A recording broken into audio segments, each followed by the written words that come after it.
Good evening, everybody. Welcome to Beyond the Gatekeepers. I am Bishop-elect Vanessa M. Brown.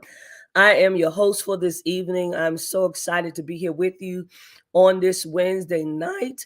And let me just bring my co-host with me. Bishop-elect Troy Sanders is here. He is the senior pastor of Rehoboth Fellowship of Atlanta.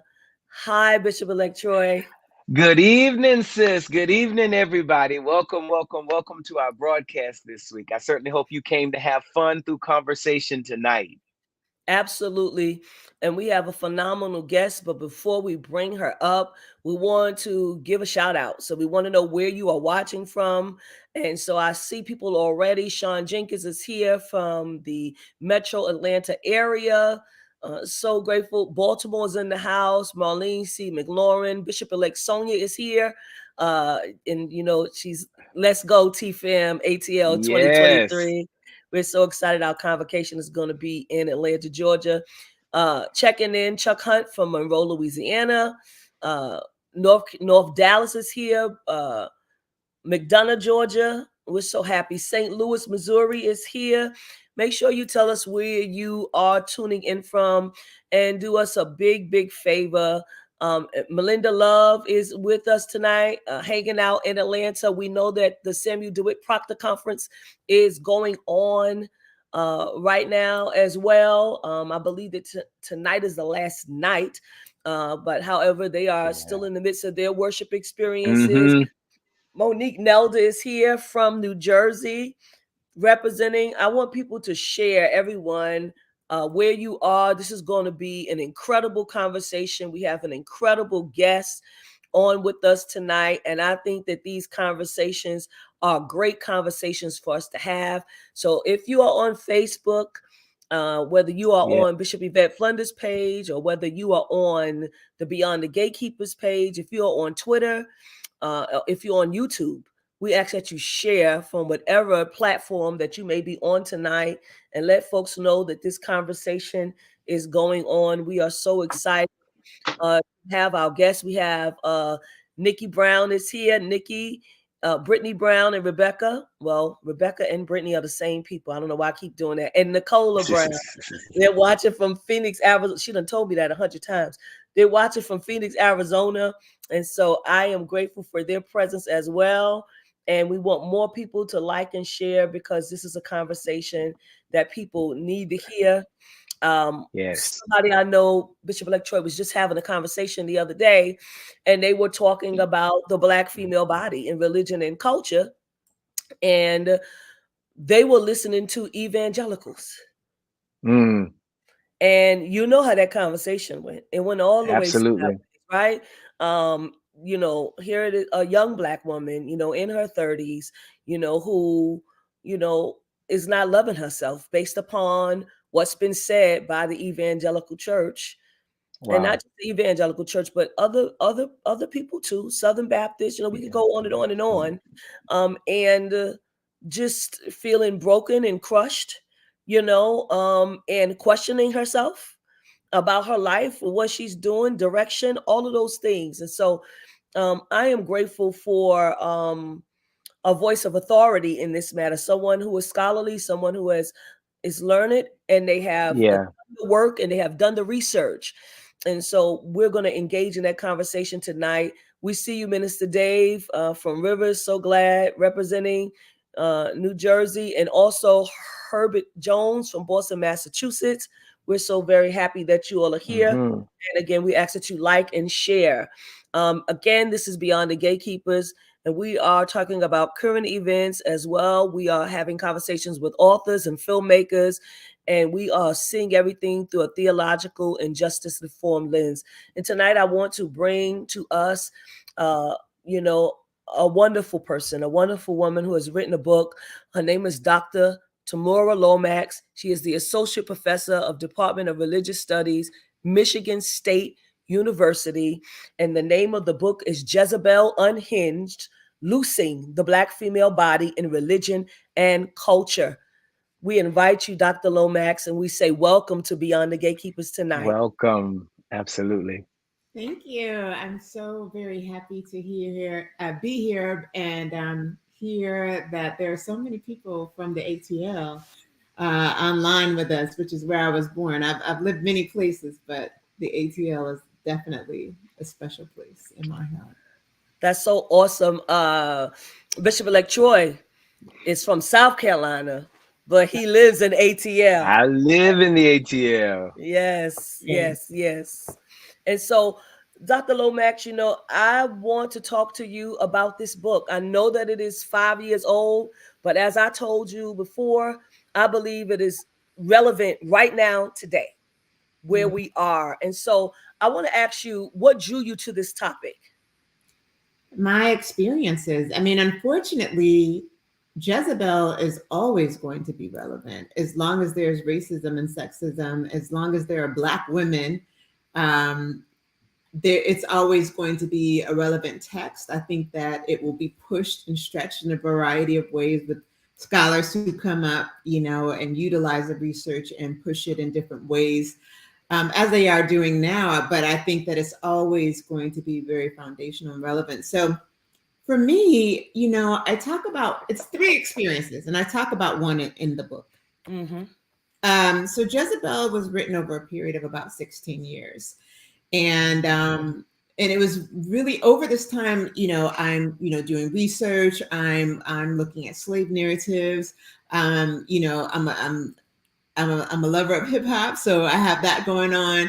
But I go back into this period of time when I'm 11 years old. This is the first time that I remember being hypersexualized. And I talk in the book about being at church. I'm a PK, and I'm at church, and I'm standing up for the altar call during prayer. And a member of the church, a prominent member of the church, tells my father after church, your daughter, who's 11, she distracted me. I couldn't even think during prayer. You what? He said that I distracted him, that he couldn't even think during prayer because of my body, and particularly my behind. He was heavy set, so he couldn't get up. So once he was sat within his seat, he had to kind of stay there. So he was sitting down, and apparently I was standing somewhere in front of him, 11 years old. And I remember my parents doing what most parents do, and that is they didn't discipline me, but they disciplined my body and saying that, this man said this, and so you can't wear this dress anymore. You can't. And I remember I was so proud too, because I had it was my mother's dress, and I was so proud that I could fit it and that she let me wear it, because my mom is so bomb and so beautiful. And I was like, I'm looking like mom today. When you're 11, you're young, you want to feel womanish. And so I was wearing my mother's dress. It was a cotton fishtail dress that obviously she thought it was appropriate for my 11-year-old self. And he said he couldn't think because he was distracted. And so my parents, instead of them calling him out, right, for being a pedophile, or having a pedophilic gaze, they basically said, you cannot wear this. So that was the first moment that created kind of a context for shame, sexual shame, right? And then the other time was we had moved from California, from Syracuse, upstate New York, from an all-Black working class community to a very white and very wealthy community in Northern California, Mill Valley, California. And I was in high school. And the kids in high school, I was like one of the only Black girls. We were all hanging out after school, and the people were talking about sex and stuff like that. And I was quiet because, it was just like, I was a respectable young lady. That's not something we just talk about. And so I'm just listening. And I remember everyone turning and laughing. And I realized, oh, I'm the text. Like, they're reading me. This whole conversation is about me, and I didn't even know it. I'm not even a part. I'm just here. And they were like, basically, I bet you're like a monkey, because all Black girls are like sexual monkeys, right? We're savages. We're savage. We just love and crave sex and give it to anybody. And they all laughed, and they began acting like monkeys. And I remember a girl who's supposed to be my friend. Her father was a gynecologist, and she was like, yeah, it is true. My dad told me so. And so that was the second time. So I'm like, okay, so I'm constantly being sexualized, right? But I'm having to deal with the fact that I'm being sexualized, but it's also happening in my music. So that makes me dance. So when, so sexualization is happening in the Black church. It happened in this community amongst my peers. Right. When I hear it in my music, I'm singing along to all the bees and like I'm singing along. So black girls are being sexualized in this particular way. But what do I do with the fact that when it's in hip hop, it makes me dance and sing and me singing all the words and all of that. But when I'm being sexualized, something is not right here. So I was dealing with this wrestling really with this uncomfortability. Like what is here? And then the last time was my college friends and I went to CAU because, ATL. And this is like during the TLC days. Used to dress with my girls. all the baggy clothes and like that's how we dressed. And I remember us being at 5 Points because we didn't have no car. And there was always a street preacher that was out there, and she would call us Jezebel sluts all the time. I'm like, what is this?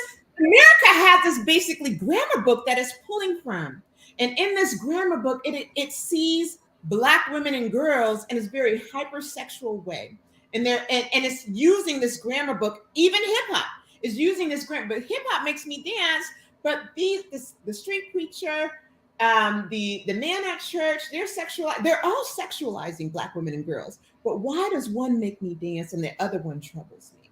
Right. So that's what the book then it goes through from the medieval period. So it goes all the way back to the medieval period to now, and it looks at all of these different ways that Black women and girls have been sexualized, and how this and how the sexualization has created a discourse. Basically, this grammar book. Remember the old grammar books, black and white? They taught you the structures of language. Well, that's right.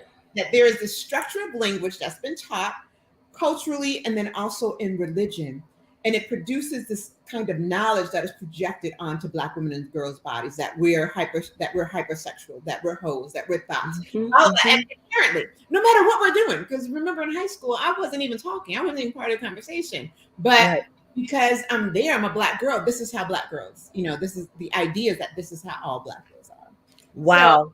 So, trying to work through all of that. And what I did in my research is I traveled through these different periods, medieval period to slavery, I looked at culture, I looked at religion, I looked at travel logs for the European travelers, and I looked at I looked at science, and Sarji Bartman, obviously, and Black Venus, and then slave women who were called Jezebel, and so I looked at all these texts.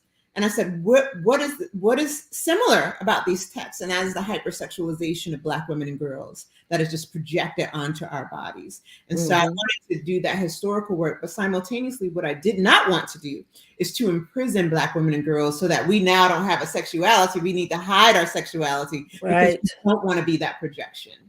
Right. You say something here that you mentioned two things. I want to mention this. You say America needs a new grammar book on race and gender, and that grammars create, maintain, and reproduce worlds. And what they were doing was reproducing a world that you didn't want to live in. I didn't want to live in it. And I didn't even get to co-produce that world. I didn't even get to co-create that world. I didn't even get to choose that world. I was just we're all just kind of plopped into it. But I think that what Jezebel does is quite an intervention in that it names this. It names this as a problem. It names it. It calls out science. It calls out all the ways that science is racist, scientific racism. It calls out history and how the ancestors were called Jezebels. It calls out the Black church and how the Black church reads Jezebel in the Bible. Jezebel is a powerful woman. There is nothing about Jezebel that is actually sexual. She's not like out here being, first of all, we need to bracket the whole idea that because someone is sexual, that they should be sexualized, that being sexual and being sexualized, that those are the same things. We also need to bracket, though, that because someone is being sexual, that they are now like a whore or a hoe. Like we need to just totally get rid of that language because that's a judgment call. And who gets to say what kind of sexual being I decide to be? Who gets to say what kind of sexual being Beyonce or Meg or whomever that they decide to be, right? We don't get to, or Keisha from the block. We don't get to decide. And that's what Jezebel says. This is, we do not, it goes through all of this history and it points the finger back at, like, basically it says, here's your problem. I'm giving it back to you. This is your baby. Jezebel is your baby. Black Venus is your baby. That is not, I don't need to own that. So that's the work that Jezebel does. It gives it back to the people who have the problematic gaze, right? But then simultaneously it says, though, but I want to maintain my sexual identity. I want to maintain my sexual autonomy, my sexual decision making. And it does not have to be, as the ancestors said, kind of in the 60s and 70s, where they wanted to reject this notion of being called Jezebels. And so what they did is they created a culture of dissemblance where they said, okay, well, I'm going to be covered from head to toe, and I'm absolutely not going to be a sexual being. That's not me. I'm a pastor's wife. If you see me out in the streets, I'm gonna have stomach out. I might have, some cleavage out, a little bit of have. I'm definitely gonna have some bread out because I want to. It's about how I feel. Right? Right? How you feel. That's right. Gaze. It's about how I feel. It's about how good I feel about myself. And so, that for me is the intervention of the book. I do want to say one thing about the cover, because the cover speaks to that. The cover is actually a piece of art. Like literally, it's a piece of art that the publisher purchased. I chose it, and the publisher chose. The publisher, Duke University, purchased the rights to use it, and the artist does not get the credit because the art. So it looks like the artist's name is I think it's Shabalala Self, and the piece is called "Get It," and I love this piece of art because it looks like the Black woman with the small waist and big old booty, right? So it looks like the kind of projection and all of these hands all over her. And so it can be read that way. It can be read as the representation of, the hypersexualized Black woman. But the name of the artistic piece is "Get It." And what the artist says is actually, this is a Black woman and these are her pants, and all these hands are hers because she is loving on herself. She is dancing. And so so Jezebel really tries to get at kind of both of those. It gets at the loving on yourself and owning your sexuality. Like, she is getting it. Like, think about when you hear by yourself or in a club, and you feel like, it don't matter wherever you are, and you hear your song comes on, and your jam come on, and be like, get it. I don't care who is in the room. That's right. Because you're getting it. Right. And that is the woman in the piece of art she is getting it. Yes. And so Jezebel goes through all of this history to get to that point where she can get it. I don't go through all of that history to say, I want to create this cult of dissemblance and desexualize myself. No, I want to be free. And I want other Black women and girls to be free. I love that. And I say girls because we don't even get at that. We don't get at this. We talk about Black girls as being sexualized. But in my latest book, I have 2 books coming out now, which is why it's hard to even think about Jezebel, because Jezebel is like the beginning, it's the crux, the foundation. But I Jezebel, and I do these articles on the Black church and ecstasy. So I'll go there, but where I am right now is I have 2 books, and one is called Girls to Women. I had to write it down because I forget. A Black Feminist Bible on race and motherhood in America, and the other one is Boys to Men, a Black Feminist Bible on race and gender and motherhood in America. So the one, Girls to Women, is about me coming of age, and a Southern Baptist and a Black Southern Baptist household, where my father is the pastor. And not only that, he is the first Black theologian, right, in Southern Baptist history. And so have all of this weight, but also I'm like, I don't rock with this theology. You were talking about this before I came on, and so I'm struggling. I'm struggling because so much of it is racialized too. So it's like, how much, if you think about Kamala Harris, right, Vice President Kamala Harris, and how she was called Jezebel last year. Yes, she was. How much of this is theology, and how much of this is just straight up, misogyny? White supremacy is that, and white supremacy at the same time too. It's all of it mixed. It's all of it mixed together. Yes. And so I go on this journey, but Jezebel leads me there because I really want to create space to talk about myself as a sexual being, and not just as a mother, but as a Black girl. And I'm clear that we have to nuance this conversation around Black female sexuality and Black girlhood. And we're scared to touch it. Just like we were scared to touch Jezebel. We're scared to touch Jezebel because we don't want to ignite all of these stereotypes, right? The sexual stereotypes. But we're scared to touch Black girlhood and sexuality because we're afraid to ignite ideas about, rape culture and all of that. And the thing that I nuance in the book is that I was a sexual being as a Black girl. And so, and that's why I love P Valley, because P Valley, I don't know if you watch. Love it. Yeah, I love it. Right? The daughter, she is a sexual subject. Absolutely. And having a hard time dealing with, but she deals with it so beautifully. So much theology in P Valley. Like that's a whole nother subject right there. That's a whole. But it's powerful. But I use P Valley to actually talk about myself as a Black girl as a sexual subject, because we have to find ways to engage Black girls as sexual subjects. We're so afraid because R. Kelly can't be the whole of it. We can't. So I think we're afraid though because of what the church has done. Right? I remember some of the mothers. They calling people Jezebels all the time. She's a Jezebel. This and that.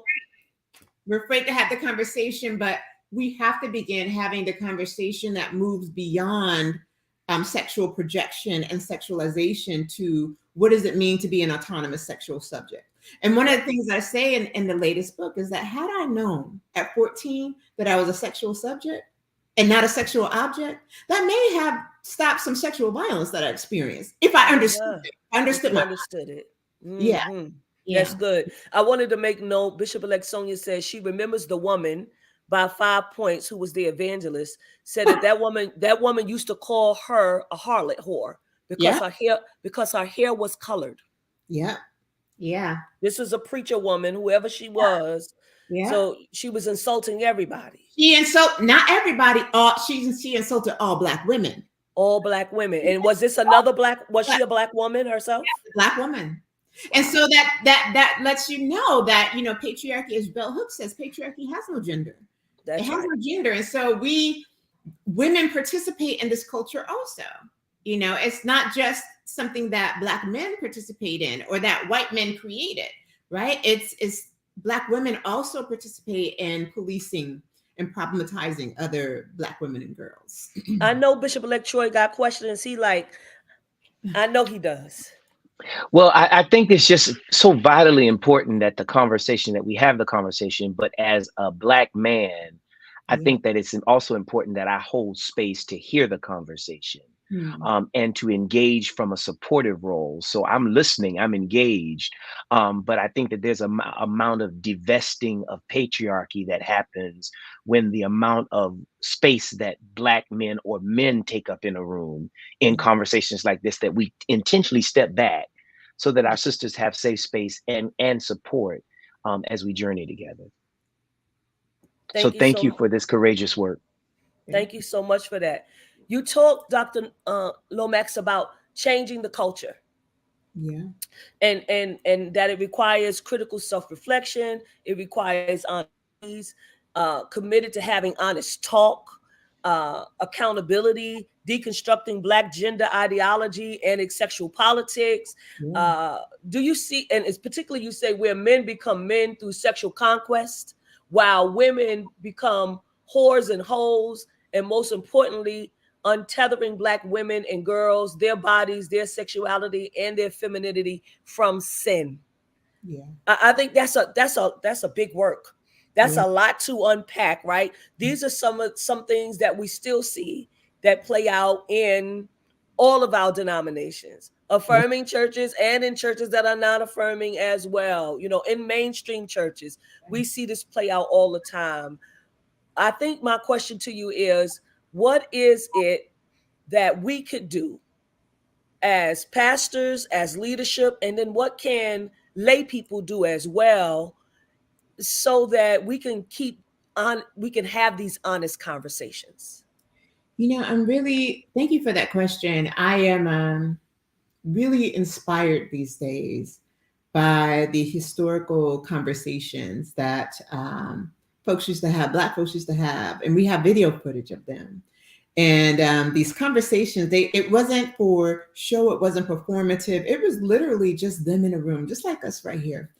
And two in particular that really inspire me are those by James Baldwin and Nikki Giovanni, and then also James Baldwin and Audre Lorde. And they're really in those conversations separately. They're really trying to get at this like truth. And they're trying to get at this place of this middle ground of not just being better people, but creating a more loving, a more welcoming, a more liberative environment, Black environment, right? We can't really do much about white supremacy. I mean, that's what I argue. I mean, that's white folks have to deal with that, right? But what we can do is create a context for ourselves that is more loving. And when I say love, I'm not just talking about, something on the surface. I'm talking about, when I think about love, I do think about justice, right? So we can do better. And so these public conversations, I think, are very, very necessary, right? So having these conversations. And so it is these two conversations in particular that inform the two works that I'm doing. And I really see them as a call and response. The one of Black girls and Black boys, like they're calling back and forth to each other. And in those works, I talk about, in the first book, in Girls to Women, I talk about what I needed. Yeah. What I needed as a Black girl in this white supremacist capitalistic society, what I needed, the tools I wish my parents had, the tools I wish the church had, the tools I wish, right? So I talk about what I needed. But then in the second book, I have two Black sons who are college age sons. One is at Morehouse, one is at Michigan State. And so I talk about raising them with Black feminist politics. And so I think that all of these conversations we have to be in conversation. And conversation, again, not necessarily for the performative, but conversation to get at some sort of truth where we have a better understanding. This is very intentional work. But in that work, we really have to disrupt, really turn let go of the notions of gender that we have. I mean, it is killing us, literally.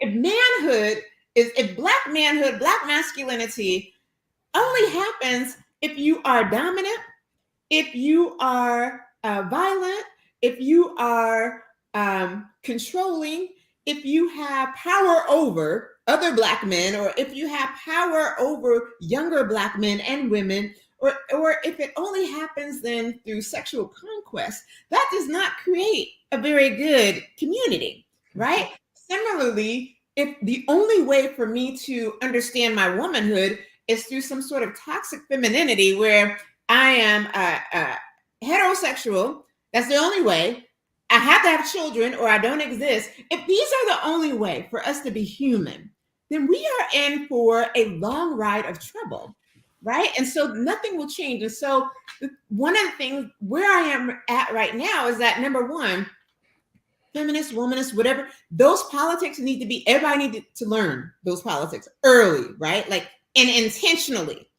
And we need to learn these politics because these politics help us to understand ourselves in a world where we're in community with others. And those others matter. And they matter just as much as we do. Those are very important politics that we could be teaching or learning very, very early. So that's one thing. But the other thing is just remaining in conversation, having these conversations, public and private, where we're literally bringing people to the table, or we're coming to the table. And the table is open to everyone.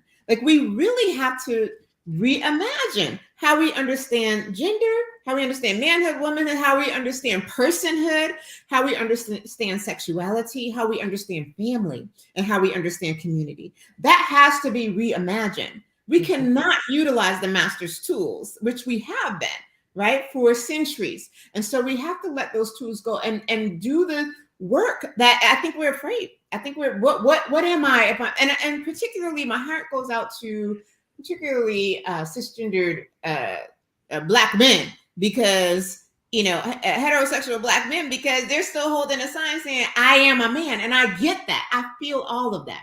I feel the anxiety, the angst around, what am I giving up? I already don't have much, right? Like, I feel that. I understand that. I'm a mother of 2 sons who are grown men, and I'm a wife to a man who is married to me, right? So I get that, but at the same time, these categories are not working for us. And so what I think is necessary is that we begin to rethink how we relate to one another as human beings. We begin to rethink this idea of autonomy, that we understand that everyone has autonomy, right? Within community with us, right? So we can't control someone else's sexual life. We can't. What should be outlawed? The only thing that should be outlawed is violence, right? So lack of consent, right? There should be like some foundation, like some foundational rules, right? Very hard to get to, but we have to come up with some ideas of ethical autonomy where we are truly in community with one another, and that we, like Tony Bombara said, that we dump the shit. Like there's some very negative baggage that we carry, that we have carried with us from the plantation, that we consistently. Yes. Yeah. Listen, everybody, we are watching Beyond the Gatekeepers. In case you're just tuning in, we are here with Dr. Tamura Lomax. She has a book. It's called Jezebel Unhinged, Loosing the Female Body in Religion and Culture. And I want you all to purchase the book. That's the first thing. Still, now, she says she got 2 more books coming out, but in the meantime, buy this book, right? Because this is a foundational book. You need to get this book. You can get it on Amazon. That's where I got mine from. So you can get your book on Amazon. Please make sure that you do that. Now, you, Dr. Lomax, and you said a lot, and so thank you so much for everything that you've already given us. But I have more questions, and you said the problem is that the cultural gauge is corrupt. That is what needs fixing and redemption. How do we do that? Yeah, we need a new language. The culture is corrupt. We have to resist what is. Again, the main intervention of Jezebel is to say, hey, stop looking at Black women and girls like we're the problem, right? Look at the language, look at the culture, look at the theology. You look at those things, reread that. Look at how Jezebel is. I can't even tell you how many sermons I've heard on Jezebel or some sort of Jezebelian narrative, right? I mean, before Jamal Bryant, I was in churches that were pastors, male pastors, and female pastors, women pastors, were using the whole language to talk about Black women, right? So I know you make mention of Skurlock and Bynum. Yeah, she opened up for T.D. Jakes at the Woman Thou Art Loose, and she called women hoes, and here's the thing: the women were crazy. They did not. So this was the moment where I'm like, this is our moment to stand up and say, oh, hell no, we out of here. You ain't calling us hoes today. But no, women clap. They were clapping and lifting their hands and losing their mind. But I think it's like that nervous laugh when it's not right, but you don't want to be the only one to make a big stink about it, because maybe people will begin looking at you and you want to distance yourself from what's being said. So that's how I read that, but I also read it as an internalization, right? And so I think that we have to find ways to resist in our language, to resist in music, to resist theologies. If the pastor, and I've done this many a times, if the pastor is talking crazy about Black women and girls, like walk out and make a scene about it. Like I'm not going to the bathroom. I'm actually leaving because theology is jack, right? And I think that millennials and Gen Z are doing that in their own way by saying, I ain't even coming to your church. They're leaving. They have left. I love it. So they're telling us, right? They're saying that generations before us, kept coming to church. Coming to churches is one of the only, bodies where Black folks, where we can come and be affirmed as Black people. Well, we're creating other ones, and we will have spirituality and religion over there. We're not dealing with the sexism, right? Trans antagonism. We're not dealing with that over here. We're not dealing with that. So they're leaving. But I think that we have to resist and, not clap our hands. We have to refuse. We have to really become bodies of refusal, And so if that means while everybody else is clapping, you give this. We can't be clapped. Exactly. No, don't give this. If you don't want to walk out, and pastors see that when you're not standing, you're not clapping, you're the only one. Oh, they start preaching to you. Like, give that arms crossed, no smiling. I'm good for that. I'm going to give you that if I don't walk out. But we have to begin pushing back. I mean, one of the first times that I pushed back was with a pastor who had actually, and I really appreciate this about him. He preached about the two women. Oh, it's in the Old Testament. I think I write about it in Jezebel. I can't remember if I do or not. But anyways, these two women fighting over the baby. Yes. And he calls them two hoes. Mm-hmm. And I was mortified. I was a seminary student at the time, and we went back and forth. Long emails. I mean, they were books long, but I really appreciate him learning and being open and engaging with me. He was resistant at first, but many would just ignore that. But he would just let me critique his sermons. And later on, he told me that he learned a lot from that. But the thing that he wasn't looking at is what would make women in the biblical days go. First of all, were they even prostitutes? But if they were, what would make them even go into that profession? Oh, if their husband died because they couldn't work, right? This wasn't like we can't read that with today's eyes. And so it really pushed him. So I think that this is important. If you hear, these horrible messages, then, don't be afraid to reach out. Even if it means we have to take a risk. And I don't know that I'm a risk taker, and I've taken risks in many different ways. And I don't know that people are willing to risk if they're willing to call out their heroes, if they're willing to call out those with a big platform. And many times they're not, because they're hoping that they can get on that platform. So they don't say anything. They don't say anything. I was the Bryant Speaks, or we talked earlier about how I really, I am kind of no respecter of persons when it comes to, this justice work. Anybody can get it. And anybody can get it. I can get it too. I like it. Anybody can get it. And so, I'm willing to take the risk in that way that I think that sometimes people are not, because they're fearful of what the backlash may be. And I've just never been concerned with that. But I think that we have to be willing to do the work that Bambara says, that I talk about in the book, Tony Kate Bambara, she, the Salt Eaters. She talks about really creating community. And it takes critical self-reflection, right? It takes us engaging each other, but also takes us then being very honest about our own issues, being honest about issues within the community, and then dumping that. Letting it go. She said, dumping the shit. Like, we have to let it go. We have to release. We have to say no more of this. We don't get to R. Kellys of the world if everybody's resisting. Right. We get to R. Kellys of the world because nobody's saying nothing. Exactly. And it's interesting. And I know you want to say something, Bishop Leptre, but I need to say that standing up and walking out, it works. I went to go and hear a preacher, someone that I have known since I was 19 years old, a couple of years ago. He was preaching in Brooklyn, and I said, we're going to go support this service. I had the time to do it. I went to go support the service. And in that service, he started talking about LGBTQI people and homosexuality. And first of all, I know him to be a gay man. Yeah. Right? And I'm not asking nobody. It ain't no secret. I know because he's a friend. Oh. Right? But he's a down low friend. Yeah.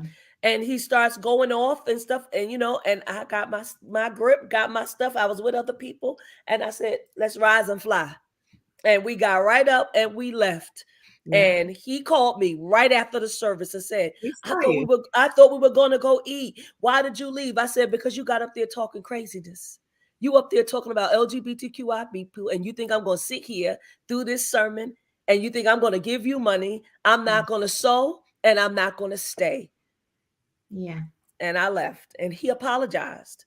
Yeah. And I said, I would love to support you. I think you're a great preacher until you start going down that street, and you start going down that street because you haven't dealt with yourself. Okay, but that's another subject. Go ahead, Bishop Electra.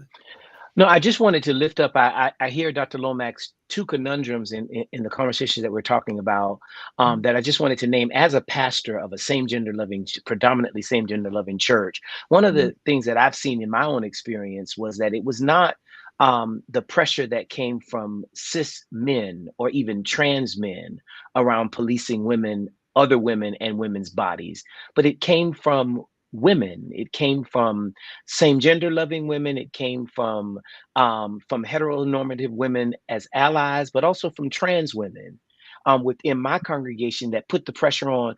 Pastor, can you tell her not to wear this, or can you tell her not to put that on?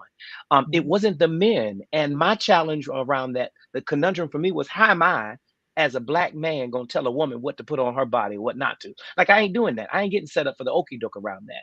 But I do think that there are some ways in which that embedded hatred plays itself out. And sometimes we think of these conversations with regards to us and them, but there's some work that even we have to do among ourselves around the ways in which it gets perpetuated. That was the first thing. And then the second one, I would love to hear you talk more about what do you see as the permission that we've given musical artists and the past that we give music with regards to some of these things that we are strategic and we are strict on challenging in church and other spaces, but we let pass in our pop culture music. What do you think that's about?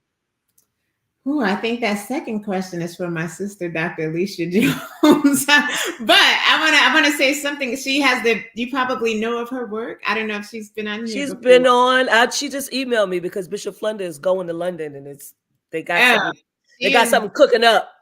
Oh yes, she's over there. She's brilliant. That's definitely up her alley. I do have something to say about that. I will say first that again, patriarchy has no gender. And so everybody is a part of policing Black women and girls' bodies, because there is this idea that we are out here tempting folk, right? Or we are tempting people to sin, or that and I think we should think about even that and where that comes from, right? So slave owners would say that these Black slave women were temptresses, right? That was a way for them to not acknowledge that they were actually rapists. So they didn't want, because they were reading the Bible with one hand and then raping on the other. And so they wanted to hide who they were. So they would project onto the Black women and girls and boys and men that they were raping. So you have this projection going on, but everybody, all genders, sexualities participate in it. So I know in your context, you were saying that it's not really the men, but I definitely grew up with men who were like projecting onto to Black women.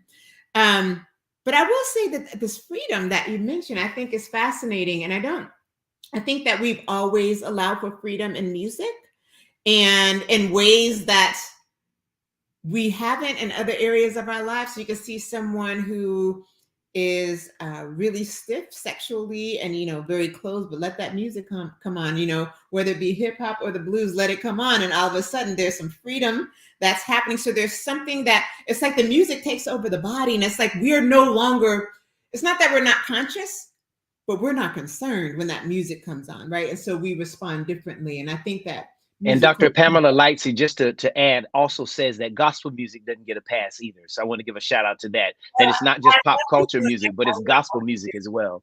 Yes. I'm sorry. Yeah, no worries. You remind me of there was a musician in my childhood, and I don't know if he was a gay man. I'm not sure, but he was very flamboyant, and the congregation thought he was gay. But he was, oh my gosh, he was one of the best musicians that we had growing up. He was phenomenal. And I remember my father experiencing pressure from the deacons to fire him because they thought he was gay. And my father wouldn't. He wouldn't. I don't know why. I don't know why he wouldn't, because I would say that my dad in particular is pretty theologically conservative. So I don't know why he wouldn't, but in this situation, he saw the humanity of the musician and he refused. But I remember this idea that and I was maybe 11 or 12, but there was this notion that this man who I loved, and who was amazing, could not play the piano anymore because he could possibly be gay. So you have you still have those churches who, there is no room, right, for the LGBTQIA community. There is no room for our kinfolk, right? But everything else, they're okay with the pedophile. They're okay with. So I think that there's some work that we need to do, because, and I don't say that because those are the same. I'm saying they're not the same. You have people who are just simply human beings who aren't hurting anybody, and that's a problem. Then you have people who are obviously hurting people in the community, right? And they're not a problem. They're not problematized. So we really need to, again, deal with our issues around sexuality. And so I think with music creates space that creates an openness, I think, where we're okay with the musician expressing themselves. I mean, I just think about how many men who were homophobic but loved Prince, regardless of his expression. Now, Prince was not, he never said that he was a gay man. He was, I believe he was a hetero man. Mm-hmm. His expression was very genderqueer. I mean, Prince he gave us everything. He gave us chiffon, he gave us the heels, he gave us, the fitted pants, he gave us all of that, right? He was not to be put in a box. He gave us the absolutely. The hair. He gave us the dress, he gave us the shoes, he gave us everything. All of it. All sparkle, whatever, all of the things that are seen as traditionally for women, right? He gave us all of that. And these men would be up at, on the front row of his concert, not having any kinds of problems. So I think it's very similar with the musicians in the church, that there's a room, we allow for some space. There are those who don't allow any space, but I think that we do allow some space for the musicians, because, this is creativity, or it moves us, or it could be the fact that, it could be capitalism, the fact that the preacher cannot exist without the musician. I mean, so they allow for things that they wouldn't typically, allow for. You say the Black church has to decide if it wants to live up to or contradict the liberative work it claims to do. And I think that fits right in this spot right here, right now. They need to make a decision about what it is that they want to do. And even in that, you brought up Prince. There is a photo, and I don't know if many people know who Jonathan Majors is, but Jonathan Majors has done a lot of Marvel things, and he has this. He is really showing forth an anime character. That's what a lot of people don't know. Like that pink.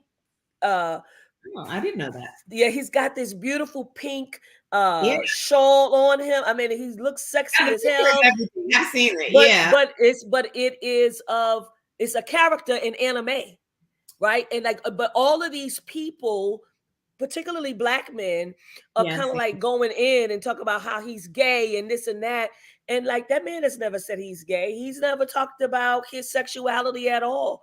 And I've seen him dress other ways and people don't say a word, but because he has a pink kind of like fluffy shawl on and he's kind of like tight fitted, but that is the character. If you go back and you try to find who that character is in anime, it is the same person that he's depicted. I did not know that. This is it. Look at my face. That's it. I did not know. Fascinating. Absolutely. So thank you, Pastor Sue. It's an anime character, right? And so, but they have placed their thoughts, all of this stuff on this man. Like most of these people don't even know this man. You know what I mean? Like, they're not letting him live his life and do what he's doing. I think he looks beautiful. I think it's a work of art. Right. And I think you're naming something that I know the conversation is really around the ways in which female bodies, Black women's bodies have been demonized, but femininity gets demonized even among men, and particularly gay men. And I think that same thread, that stench, it comes from that same place, even when it reveals itself among men. Absolutely. I mean, the root of that is misogyny. I mean, so like it is this fear of the feminine, right? However we are deeming the fear of a woman. And so, and then all of these stereotypical attributes that are, connected to whatever we think woman is, right? So femininity, not all I'm not always feminine. Sometimes I'm ultra feminine. Sometimes I am not. I mean, we're all like this collage. We're this mixture. And I think there's so much fear around embracing all of that. And what I see in the picture before I even knew about Intermin is that he's embracing all, we're many things at one time. And so I saw him as embracing a variety, but it's like there's no room for that. We're so afraid. We're afraid of women who embrace the entirety of themselves and who come across. And I think this is why so many hate Meg Thee Stallion, because Meg, sometimes she's Tina Snow, sometimes she's very masculine, sometimes she's but sometimes she's both and at the same time. And I think it makes people afraid because it's like we like to work in these binaries. This is why we can't deal with our non-binary kinfolk, because we need to see the binary. We need to know exactly, like, we work in these boxes, and folks we don't always live in these boxes. That's actually most of the time we don't live in these boxes, but we do not form them because that's what's comfortable to the viewer. But oftentimes we don't live, within these boxes. And so I saw the picture of Jonathan Majors as really him expressing himself and the varieties of himself. And I've seen the comments from a particular type of Black men, and I love Black men, but it's like, get it together, okay? Like, it's overwhelming because there's this constant projection of fragility. Like I get it, right? I get it. I get we still hold the sign that I am a man. You're still saying to society that I am a man, but like, how about I am a man regardless? My husband and I, we did this talk in church on Sunday about Black love, and it was modeled after Nikki Giovanni and James Baldwin, the video I talked about. And one of the things that I said in the video is, again, that these categories, we need to rethink them. We need to rethink manhood. We need to rethink womanhood and what that means for us. We need to rethink personhood and identity. And, I turned to my husband. I said, you are a man because you say so, not because of provide, not because of all of these things that society says you're supposed. No, because you say so. And I believe it because you have said so. I am a woman because I have said so. That's right. I mean, like, that's really rejecting white supremacy and the plantation and what they have said, Black humanity is supposed to be and how we come into our humanity. It's no, we are what we are, however we define, because we say so. And Jonathan, whether he is in feathers or he is in the boxing ring, because isn't he in like Creed? Yes, he's also, and it's also another picture of him in his whole boxing gear. He's on the cover of Ebony magazine. So what cover is this? But guess what? But people are talking about how sexy he is in that. They love that. So they love that picture, but they don't like doing so. That goes back to the fragility that there is such a fear around Black men not being seen as men. And I really wish that we were at a point where Black men understood that they were however they identified, because that's how they identify. And not because of whatever society has to say about it. Yes. But we're not there yet. I preached a similar message on Sunday. I went to a church in Maryland and it was called Stud Sunday. And, for me, I preached the message, but at the end of the day, like, somebody said, Bishop-elect, you a stud? I'm like, no, I'm whatever I want to be on any given day. Yeah. Whatever I show up as is who I am. And sometimes I may wear a pump and sometimes I may wear a flat. But I think that what we're doing is just we keep putting each other in these boxes and putting each other, even in the same gender loving community, there's a box for everything. You're L, you're a G, you're a B, you're a T, you're a Q. And they all have their place. But at the end of the day, what if I say I'm none of that?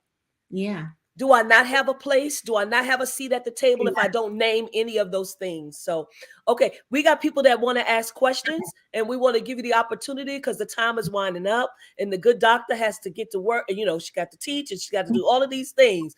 And so if you have a question, we want you to first put the word question so we'll know that it is. And then we want you to ask your question.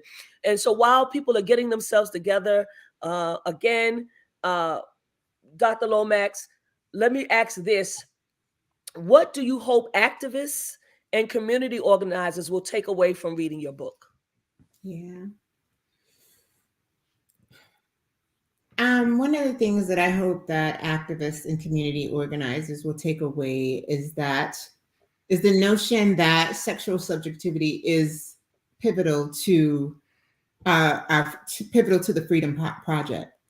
You know, we think about freedom and we just think about rights, and we just think about rights in terms of racial rights and gender rights, but actual sexual autonomy, this sense of an ethical sexual autonomy should be very central, because how do I understand myself as a human deserving of rights if I do not first understand myself as a sexual self, a sexual human deserving of rights? Like that's central to the Freedom Project. So that's one thing. The other thing is that that I would like for activists to take away from the book is this idea that the grammar books that we've been given from the plantation to the church house, we don't need them. If they are harmful, if the people have told you again and again and again that they're harmful, or you know that they're harmful, or you felt, we don't need those anymore. And the other thing is, I think that I would like for us to get to a place where we are free enough and courageous enough to look at these constructs of gender and how they have tripped us up historically.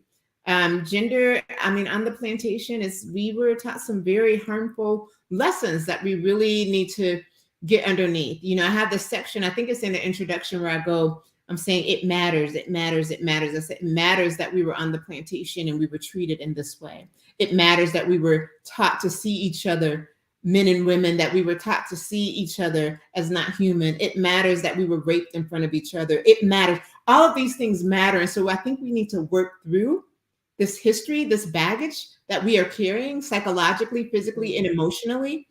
We need to work through that. I think we kind of tuck it away because it's hard to discuss, but I think that part of our activist work should include what happened on the plantation. And when we think about ourselves as people, humans deserving of rights, we have to think of ourselves in different kinds of ways, but as sexual subjects who were harmed back on the plantation, right? And we brought that with us to now. And this is my last question. It's the last question of the evening. I know that people that's going to read this book, they're going to learn a lot from reading this book, because I've learned a lot from reading it. But what do you hope readers will unlearn, right? Because I think that you can learn things and then you unlearn things. I guess, in other words, what ideology are you hoping to dismantle? Yeah, well, I mean, the first one is obviously the sexual discourse on Black womanhood, right? So the sexual discourse that hypersexualizes Black womanhood, the ideology that Black women who are sexual subjects, that they don't have a right to be sexual subjects, that they don't have a right to sexual autonomy, that if they're choosing to have sex outside of marriage, that they are all of a sudden whores while the men get to not be, named. I want us to loose ourselves of that. I also want us to loose ourselves of this reading of Jezebel. I mean, that's, I grew up, again, hearing sermons about this Jezebel figure, and all the sermons that I heard was that she was this whore and how she was evil. But the Jezebel story is not about this woman out here whoring. Jezebel was very faithful to her God and her man, right? To her gods, plural, and her man and her people. And so that's right. Whoring. I think the thing with Jezebel, though, is that Jezebel was powerful. And so we have this way of calling powerful women Jezebels, right? So Elijah kills 850 of her people. And so she says, well, it will be unto you the same way. And I think that, whenever we see a powerful woman, that's Kamala Harris, Beyonce, Stallion, all of a sudden they must be whores, right? So that's kind of in our back pocket. We go to that. It's so easy. We go to that. If they're powerful, they must be whores. Well, Jezebel was a very powerful woman. And Ahab, Dr. Will Gaffney, she says that Ahab did not share power with her. He actually yielded it to her. And I think that's really hard. That's hard for society to kind of sit, or Black folks to sit with, right? Particularly those holding the sign saying, I am a man. Here, this man is yielding his power to her. She's a very powerful woman. So I want us to rid ourselves of this notion that women can't be powerful and that men can't sometimes yield that power. And that yielding that power makes them somehow less of a man. That's right. I want us to release that, but I also want us to release this notion that women who have power and utilize that power in powerful ways, that we must get rid of them, that we must harm them, right? That's what we saw with Meg Thee Stallion. We must take them down. I want us to really think about the violences that we project onto powerful women. But more than anything, I want us to come to the table and begin to have these hard conversations around these theologies and ideologies that we've just taken for granted, and we've shared them and passed them, around as truth. I want us to disrupt those ideologies and theologies that are very harmful for us. Thank you so much. You are a powerful woman, and I would love to have you back when these next 2 books come out. I'm gonna be looking for them and contacting you again to have you back, because this is a continuing conversation, right? And we know that this is not gonna end tomorrow or next week, right? This is an ongoing work, and I just want you to know how much we appreciate you. I'm gonna give you some last words. If you'd like to have some last words about anything that you want to say to us. Really just thank you. Thank you I feel like we came to the table, and I really appreciate the work that you all are doing in creating the atmosphere where we can come together and have this is honest talk. That's what we're doing here. So I really do appreciate that.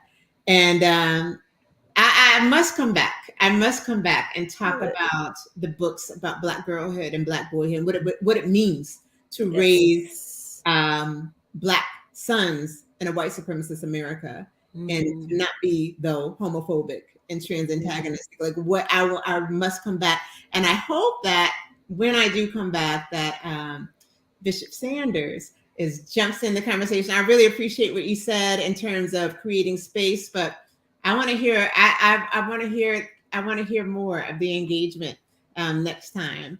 I welcome that, but I also appreciate you stepping back. I understand that. So this was wonderful. I appreciate it. We're going to do it again. Absolutely. We are definitely going to do it again. And we are excited. Our audience is excited. I know they're ready. You got some people that know you, Lorraine Gainey, you got people that are just excited about your work and are talking about it. Dr. Pamela Lightsey was on. She made a comment earlier with regards to, she said, thanks to you, Dr. Lomax. Too often preachers strain for the most provocative when preaching. When I was much younger, I wanted to preach a sermon using the text in Amos entitled, How to Love a Whore. But I so thank God that I never preached that. God was working on me, and I'm glad I let God finish talking to my spirit. So powerful, so powerful. And we're grateful to you. And so we're going to go on now to our advertisement. We want to encourage everyone to please purchase this book, Jezebel Unhinged, Loosing the Black Female Body in Religion and Culture. This is a book that you can have, in a Bible study. This is a book that you have in a book club that women need to sit down and, be able to talk about it with young girls as well, right? Because this is where it's going to start, the uprooting of all of this bad theology and this negative theology. And so we want to make sure that it happens. The link is in the comments so that people can purchase the book. Thank you so much. Beyond the Gatekeepers, let's support our broadcast tonight. If you have enjoyed everything that you have seen, we ask that you send a donation to $ Cash App, to $TFAM Annual, or to PayPal at www.paypal.me/TFAM Justice.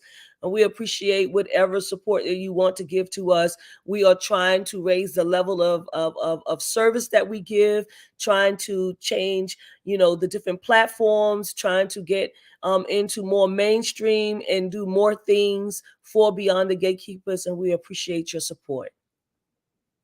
We also like to invite you, our bishop, who is on sabbatical right now, would like to invite you to join us in Atlanta for our TFAM Holy Convocation, Miracles, Signs, and Wonders, July 5th through the 9th.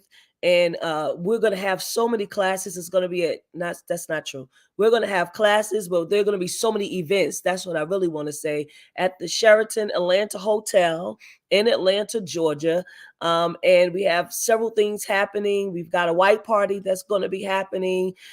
We have the consecration of Episcopal folks that is going to happen. We have a Founders Night musical that's happening in honor of our bishop. We have Sunday morning Holy Communion and anointing service.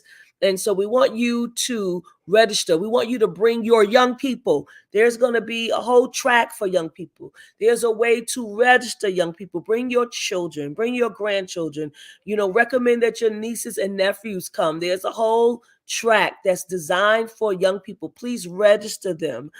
There are people that are going to be ordained. There are global people that are coming in from all around the world. And so we want you to come and join us in Atlanta, Georgia. You can go to the Radically Inclusive website. It'll come up right away and show you how to register. You can make sure that you secure your hotel rooms, all of these wonderful things. And so we are looking forward to seeing you in Atlanta, Georgia on July 5th through the 9th. Thank you so much for this conversation. Bishop-elect Troy, what you have to say? I just think it's powerful, and I'm so thankful to be among such powerful scholars, and to be made better as a result of the conversation. I'm looking forward to the next level of conversation, but it's certainly needed, and I'm hoping that we will share this even tomorrow and the days after tomorrow, because the people who need it most may not have heard it tonight, but that doesn't mean that they won't get a chance to hear it tomorrow. Indeed. You have been watching Beyond the Gatekeepers, current events, authors, filmmakers through a theological and justice-informed lens. We appreciate your support on tonight. Facebook, Twitter, YouTube. We want to say we love you, and by the grace of God, we will see you next week. Have a great evening.